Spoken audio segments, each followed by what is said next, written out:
loving hand out, baby.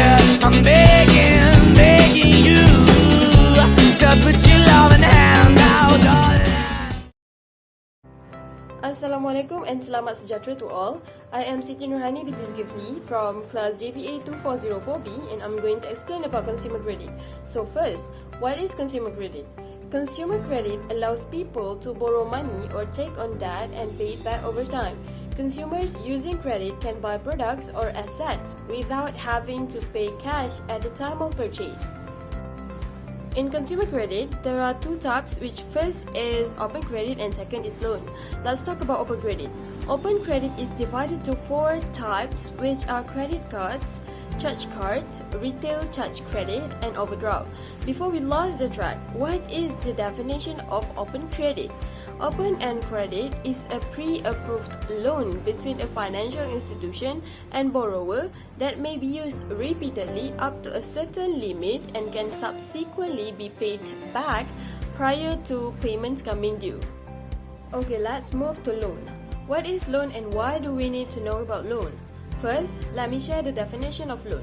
When money is given to another person in exchange for repayment for the loan principal plus interest, it is referred to as a loan. Three types of loan are closed-end credit, open-end, and line credit. In loan, there are secured and unsecured loan. A secured loan is one in which the borrower pledges an asset as collateral for the loan, which subsequently becomes a secured debt owing to the lender. For example, mortgage. Whilst an unsecured loan is one that does not require any form of security. Rather than using a borrower's assets as collateral, lenders approved unsecured loans based on their creditworthiness. For example, personal loan, student loan, and credit cards. A tip on choosing financier: make sure you check the cost of financing, margin of financing, repayment schedule, processing fee, maturity, collateral, and efficiency before deciding to sign the contract to avoid further problems. Last but not least, the advantages and disadvantages of consumer credit. The advantages, as you can see on the screen, it will be financial flexibility, perks and rewards, consumer protection, building credit history, zero liability for new users, quick source of fund in emergency, and no accrued interest if paid installment on time and full each month. The disadvantages of consumer credit will be temptation of overspend, high interest payment and penalties, high annual fee, late payment charge, and lastly, negative effect on credit history in case of improper use.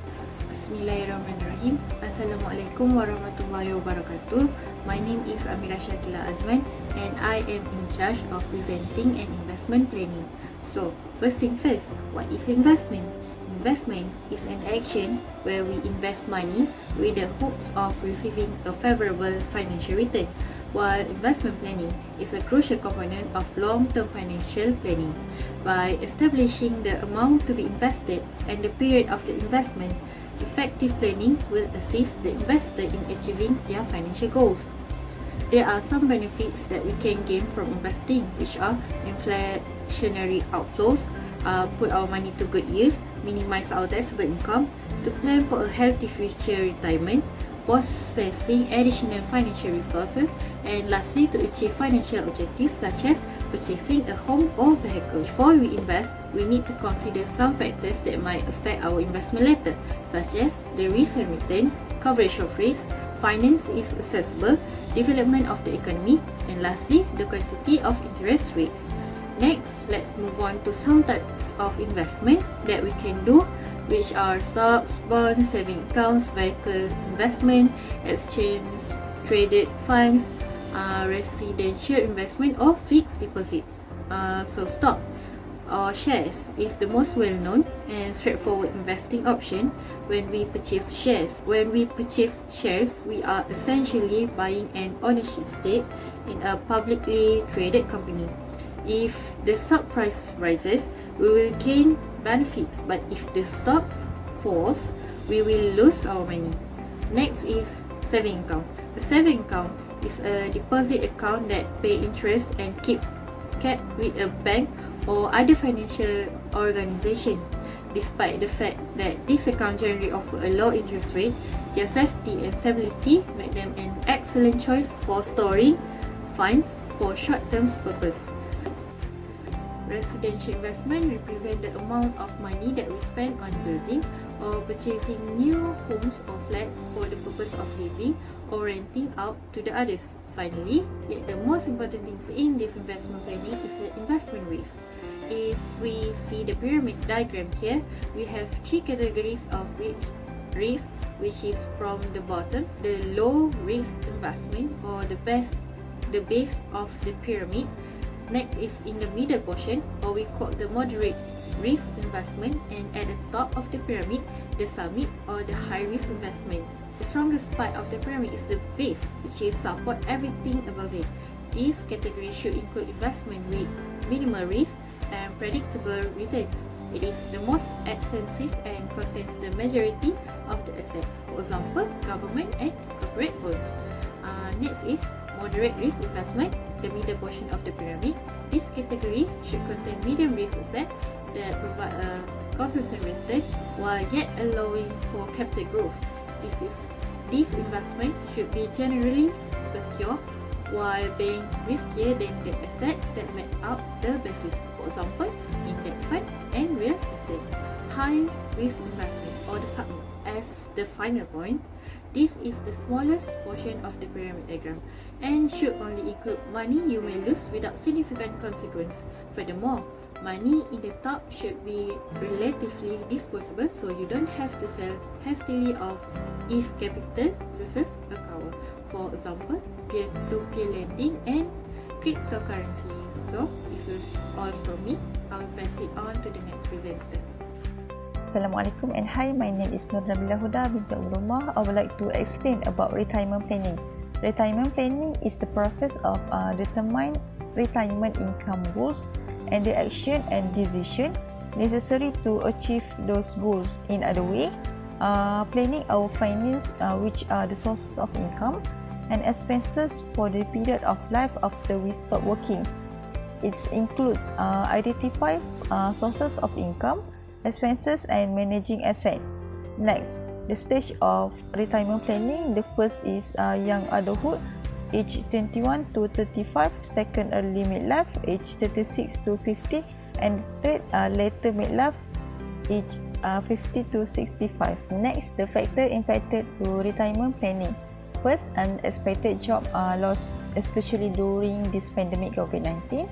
Then, increased costs for dependents such as the fees for child's education.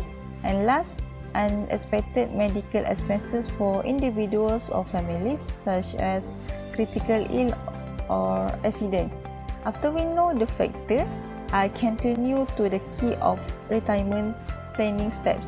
First, understood your time horizon. Second, determine retirement spending needs. Third, calculate after tax rate of investment returns. Fourth, assess risk tolerance versus investment goals. And last, stay on top of estate planning. After we know the key of retirement planning, we need to go the pros and cons of retirement planning. The first pros are long-term financing. The second is investing alternative. The third is specify how you had like to be compensated, and last, inflationary effects are negated. Now we move to the cons of retirement planning.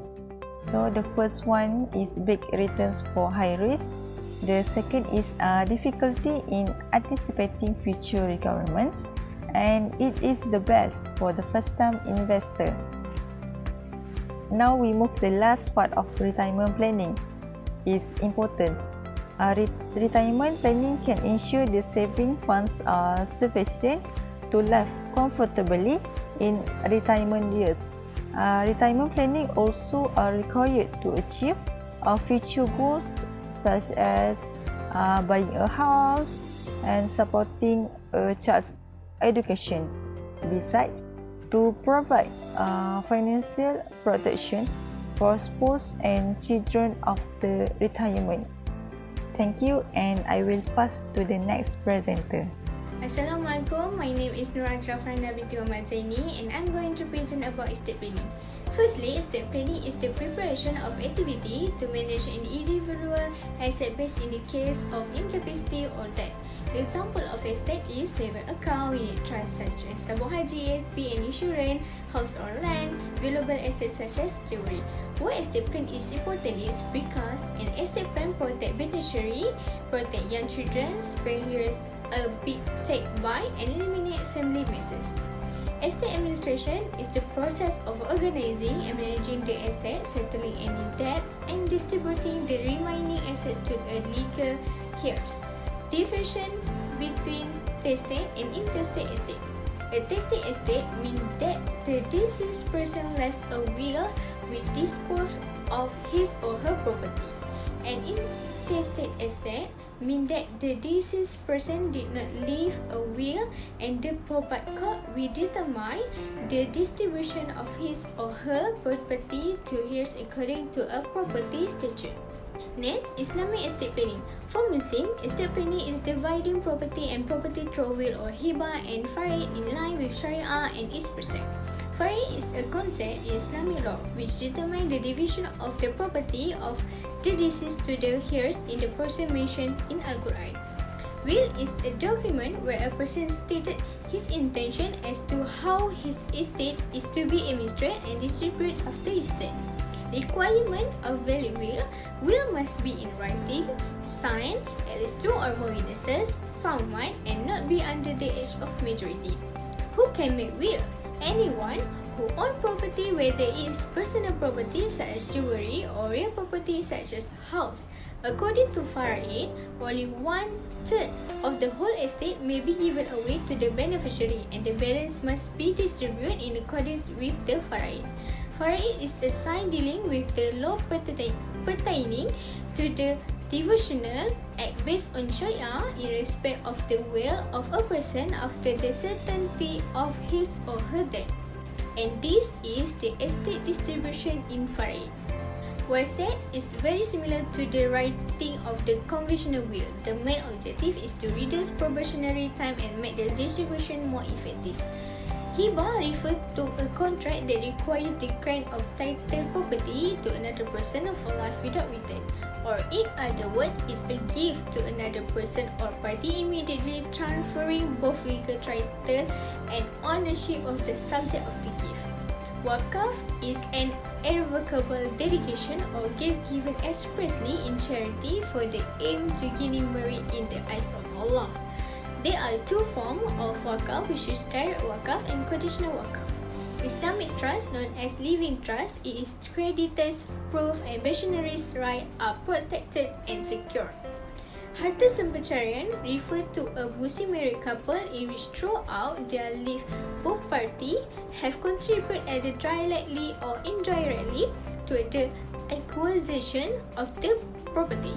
The main advantage of the harta sempencarian are that it allows both spouses to agree on a lifelong division and the right of both spouses are protected, lawsuits are avoided, and the division process is expedited.